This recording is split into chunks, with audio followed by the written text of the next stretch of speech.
হে মুমিনগণ, তোমরা ইহুদি ও খ্রিস্টানদেরকে বন্ধু হিসেবে গ্রহণ করো না। তারা একে অপরের বন্ধু। তোমাদের মধ্যে যে তাদের সাথে বন্ধুত্ব করবে সে তাদেরই অন্তর্ভুক্ত। আল্লাহ জালিমদেরকে পথ প্রদর্শন করেন না। মূলত ইহুদি জাতির চরিত্রই হল ষড়যন্ত্র, অকৃতজ্ঞতা, দাম্ভিকতা ও বিশ্বাসঘাতকতা। তাদের বংশে অধিকাংশ নবীর আগমন, নবীর আওলাদ হওয়া, অজস্র ধন সম্পদের মালিক হওয়া, রাষ্ট্রীয় ক্ষমতা লাভ করা, আসমানি কিতাব তাওরাত প্রাপ্তি, আসমানি খাবার মান্না সালোয়া প্রাপ্তি, আল্লাহর পক্ষ থেকে এত এত নিয়ামত পাবার পরেও তারা সকল ব্যাপারেই অকৃতজ্ঞতার পরিচয় দিয়েছে। এ কারণেই তাদেরকে বলা হয়েছে অভিশপ্ত জাতি।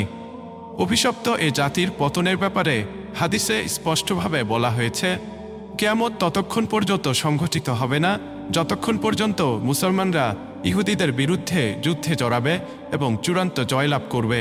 সেদিন গাছও বলবে, হে মুসলমান, আমার পেছনে একজন ইহুদি লুকিয়ে আছে, আসো এবং তাকে হত্যা করো।